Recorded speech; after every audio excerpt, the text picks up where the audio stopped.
Halo sobat semua, jumpa lagi dengan Denbagose Channel. Bagaimana kabar sobat semua? Sebelum kita mulai cerita ini, ayo silakan subscribe, like, komen, share dan nyalakan loncengnya untuk mendapatkan notifikasi terbaru ketika Mimin upload videonya. Dr. Stranger, bab 694 memerintahkanmu memarkirkan mobil. Yu terlihat seperti bos, cara berbicaranya sangat murah hati, memberikan kesan kepada orang dirinya terlihat murah hati. Dia mengeluarkan ponsel, dan menelepon di hadapan semua orang. Halo, Samren, bagaimana penjualanmu hari ini? Di seberang sana orang tersebut tertawa ketir, ICEOU, hari ini terjual 1 mobil. Yu tertawa, tidak apa-apa, jual banyak atau jual sedikit sama saja. Aku juga tidak kekurangan uang segitu, ayo cepat datang untuk makan. Baik, CEOU. Telepon ditutup, terlihat senyum puas di wajah Yu. Sebenarnya dia sengaja. Sebenarnya hari ini Samren tidak seharusnya lembur, tetapi demi menyombongkan diri di hadapan para teman-temannya, disengaja memberikan tugas penjualan kepada Samren, dan meneleponnya di hadapan para teman-teman sekolahnya. Dulu semuanya teman sekolah, sekarang menjadi hubungan atasan dan bawahan, masih Yu yang hebat. Betul, makanya, dulu pada zaman sekolah tidak terlihat, dulu nilai CEOU juga bukan yang paling bagus, akhirnya dia masuk ke masyarakat dan menjadi orang hebat.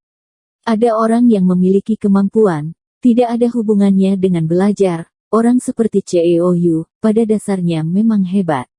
Mendengar perkataan ini, Yu tersenyum, dia merasa senang dipuji, lalu berkata, sebenarnya aku juga bergantung pada kegigihanku. Dia tertawa, Samren telah tiba, dia mengenakan pakaian hitam dan putih, begitu lihat sudah tahu dia adalah orang yang bekerja sebagai sales. CEOU, teman-teman, maaf aku terlambat. Yu tersenyum, tidak apa-apa, demi pekerjaan. Sana parkirkan mobilku dulu. Selesai berkata, Yu melemparkan kunci kepada Samren. Samren sedikit terkejut, wajahnya terlihat canggung. Sebenarnya pekerjaan memberhentikan mobil ada orang khusus di restoran yang melakukannya, tetapi Yu justru sengaja menyuruh Samren di hadapan para teman-teman sekolahnya, jelas sekali ingin menunjukkan perbedaan antara atasan dan bawahan di hadapan para semua orang. Samren tersenyum canggung, dia juga tidak berkata apa-apa, sebenarnya dirinya memang bekerja untuk Yu, rasa malu, tidak dapat membuat perut kenyang bukan? Samren. Saat ini Thomaskin memanggil, lalu keluar dari kerumunan orang-orang. Wajah Samren terlihat gembira. Wah Thomas, ternyata kamu datang. Samren sebelumnya sudah tahu keadaan keluarga Qin, tetapi dirinya yang hanya rakyat biasa tidak dapat membantu apapun, lalu dia juga tidak dapat menghubungi Thomaskin, akhirnya hubungan mereka terputus. Tidak disangka reuni sekolah kali ini dia bertemu dengan Thomaskin, ini benar-benar sebuah kejutan. Thomaskin maju ke depan, dan langsung mengambil kunci di tangan Samren, lalu langsung melemparkannya kepada petugas parkir di restoran. Lalu dia merangkul bahunya, dan berjalan masuk ke restoran. Petugas parkir tersebut segera mengambil kunci dan memarkirkan mobil. Wajah Yu sedikit muram, kali ini Thomaskin, benar-benar pintar berpura-pura. Hehe, baik, semuanya masuk makan dulu. Karena ini adalah restoran Jepang, jadi begitu masuk seluruh pelayan mengenakan pakaian Jepang, koki pun datang dari Jepang. Sangat khas Jepang. Setelah masuk Yu memesan kamar khusus, lantai meja dengan lantai tatami, pas sekali, seluruh teman-teman bisa duduk. Setelah duduk, pelayan bertanya, permisi, makan buffet atau pilih sendiri? Maksudnya adalah, pilih sendiri lebih murah, karena buffet apapun bisa dimakan, harganya lebih mahal. Ada beberapa orang tidak bisa menerima harga 776,000 tetapi ingin merasakan makanan asli Jepang, maka bisa memilih beberapa makanan yang lebih spesial, dengan begitu bisa lebih murah jauh. Sebelumnya semua teman-teman sudah memperhitungkan terlebih dahulu, karena ingin lebih bergembira sehingga memilih yang harga 1.776,000.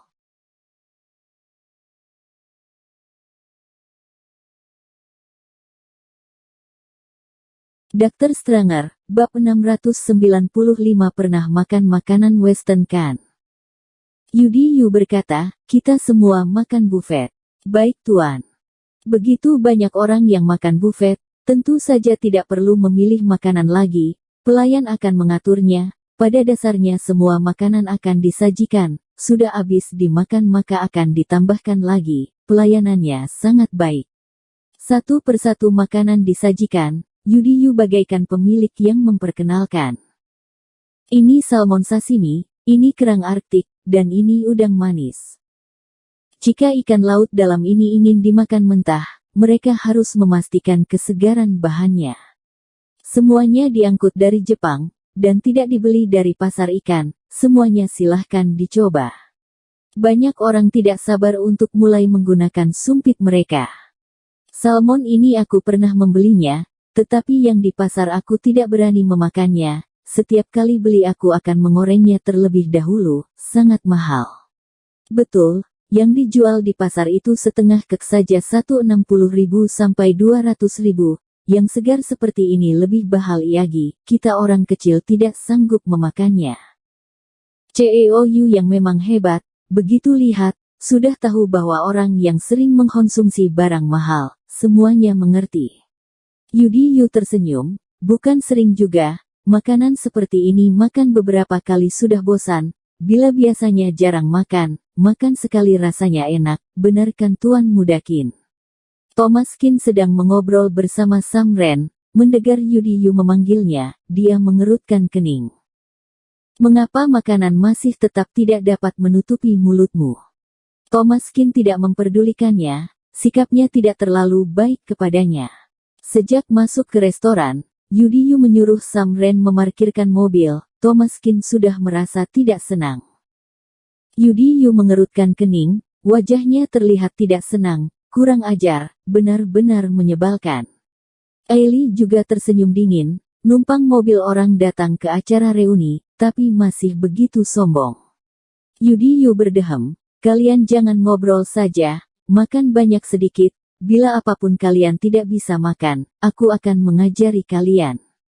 Sam Ren, itu yang berwarna hijau itu adalah wasabi, kamu harus menggunakan cuka dan kecap di sebelahnya untuk memakannya.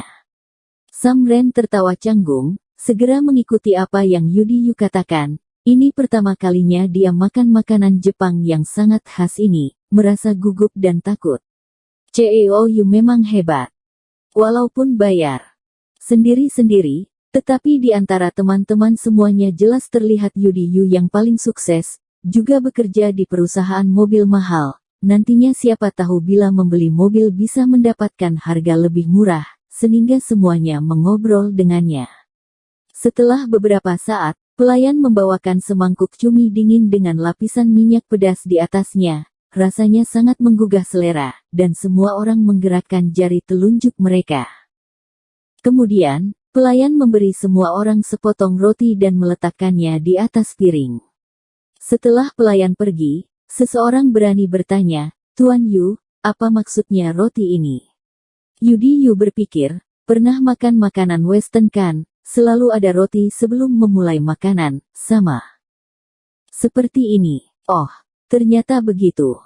Yudi Yu mengambil roti dan mulai makan, baru saja dia menggigit roti tersebut, kemudian dia mengerutkan kening, roti ini keras dan tidak enak, tidak tahu tradisi apa ini, roti di restoran barat selalu lembut. Sam Ren juga mengambil roti dan mengikuti Yudi Yu makan, lalu Thomas Qin menepuknya dan mengelengkan kepala. Di hadapan semua orang dia menambahkan cumi, dan meletakkan cumi tersebut di atas roti. Saat ini, semua orang baru mengerti, ternyata roti ini bukan untuk dimakan, tetapi untuk menyerap minyak. Bila tidak minyak merah itu terlalu kental, tidak enak masuk ke mulut. Saat itu juga, wajah Yudi Yu terlihat canggung.